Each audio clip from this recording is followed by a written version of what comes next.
Tonight at 9, a Virginia city looks to rename streets with Confederate ties. The concern tonight about how to pay for it.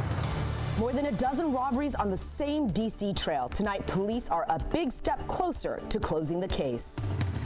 It's been rough. It ain't been easy. But now it could get a little easier. The new program putting money into the wallets of some people in Prince George's County.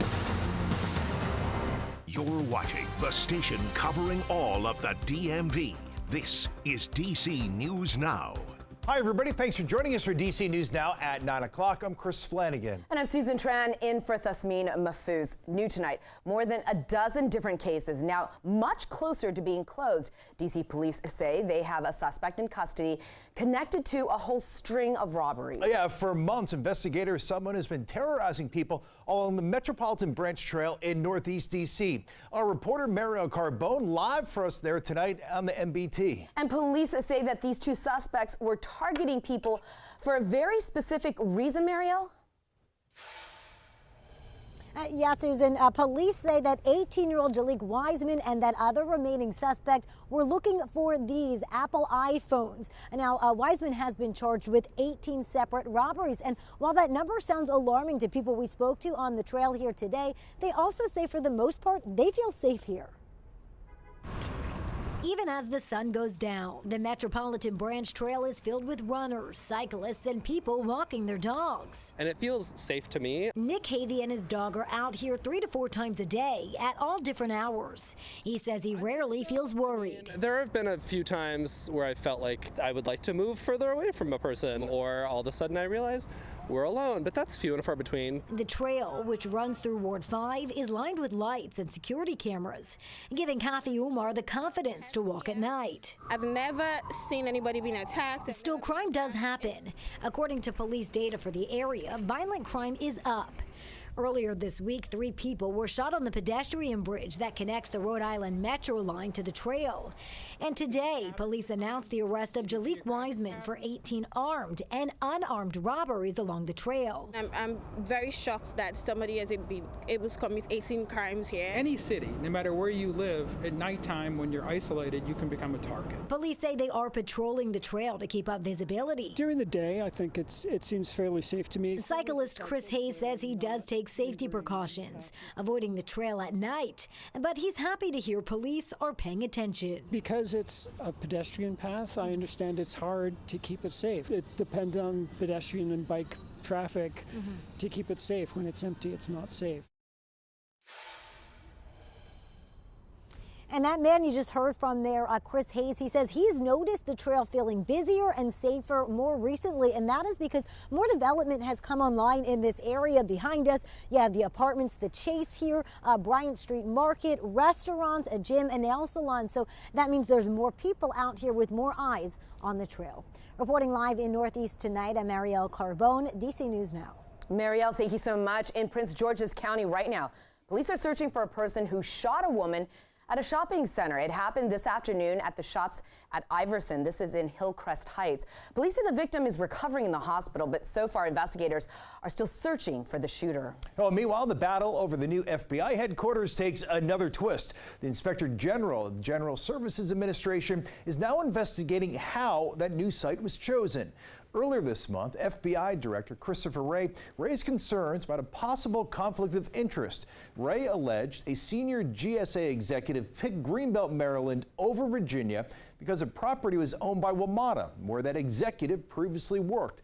Following the claims, Virginia leaders, including Senator Mark Warner, called for an investigation. You had 3 career professionals in a selection process that had already been manipulated, still picked Virginia. You had a political appointee come in, and frankly, the explanation of manipulating the numbers and the standards was over the top. I'm not surprised. I'm grateful. I just hope they move quickly. Well, GSA denies there is a conflict. They say they chose Greenbelt because it was the cheaper option with easy transit access. Also standing by the process, state and local Maryland leaders. Their joint statement reads, in part, any objective evaluation will find that the GSA arrived at this decision after a thorough and transparent process. The show must go on there at the White House. Of course, we're talking about the National Christmas Tree. The tree lighting ceremony was today. You can see right there President Biden, the First Lady, along with Vice President and Second Gentleman. They were all there for this tradition that turns 101 years old. Country singer Mickey Guyton hosted the festivities, and there were performances from Dionne Warwick, St. Vincent, among so many others. We began another holiday season. Let's remember how blessed we are as Americans for the gift that is our nation. Of course, there were some concerns this show might not go on, because take a look. This was Tuesday. You can see the Christmas tree there on the ground. The strong winds had knocked it over. The National Park Service was able, though, to upright it all in just a couple of hours and the help of a very large crane. Yeah, very much so. You know, unfortunately, the weather cooperated tonight. Not a bad night for the national tree lighting. I know. Chief Meteorologist Janessa Webb. I mean, of all days, this was a pretty decent one. Hey, yeah, if it's the ideal day across the DMV was today, really tonight, it is still very chilly out there, but we have temperatures back into the upper 30s, lower 40s. Great shot of the Washington Monument. There is a few clouds that are floating out and about across our region right now. 45, so we have not seen this in about 7 days where temperatures are this mild for your evening hours. As I said, you still have kind of the winds cranking up out of the south, and so it's allowing us to see a little bit of cooler air. Woodstock to Luray, the good evening, 38 right now out towards Fairfax County, upper 30s. A lot of 40s, though. They're sporadic across Kaiser into Cumberland area and western Maryland. Southerly winds, they continue to pick up, ranging 15 to 20 miles per hour. This will keep us on the warmer side. Tomorrow, we're still into the 50s, and we're very quiet currently locally from our current radar beam. But the problem is this storm system that's coming out of the deep south. It will make its way across the country, and this will be our next weather maker as we go into your Friday. We'll time things out coming up. Janessa, thank you. City leaders in Alexandria are taking steps towards renaming several streets that were honoring Confederate generals. Yeah, the City Council Naming Committee is holding a public hearing tonight to hear concerns from the community. Now, that committee has already made recommendations to change or rededicate 4 street names. This comes 70 years after a city ordinance renamed North and South Streets after Confederate military leaders. City leaders say 21 streets were renamed through a 1953 ordinance. Most people who spoke at tonight's hearing brought up concerns about the financial impacts of changing street names, with many wanting to rededicate names instead of changing them outright. Tonight's recommendations will go before the full council on January 9th, with another public hearing on January 20th. And over at Arlington National Cemetery, there is another effort to push out Confederate emblems. Yeah, in just a few weeks, the Confederate statue, it is set to come down. The Department of Defense ordered it to be removed by January 1st. According to the cemetery's website, the 109-year-old monument offers a nostalgic, mythologized vision of the Confederacy, including highly sanitized depictions of slavery.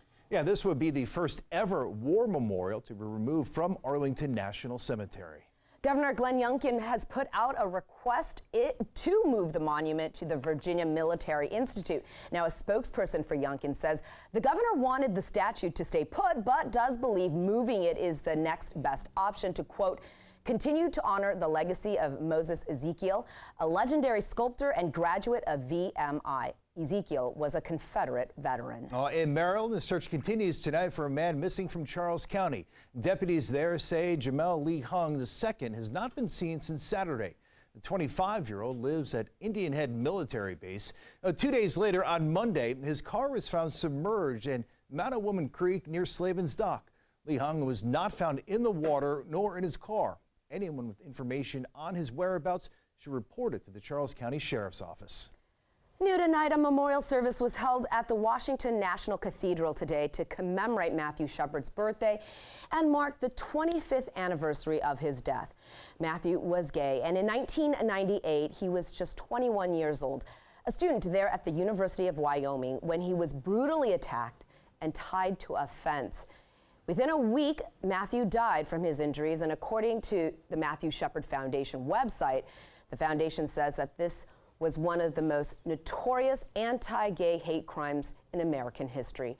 The Reverend Ann Kitch, a Shepard family relative who preached at Matthew's funeral in 1998, offered the homily during today's memorial service. Matthew was interred in the Washington National Cathedral Columbarium on October 26, 2018.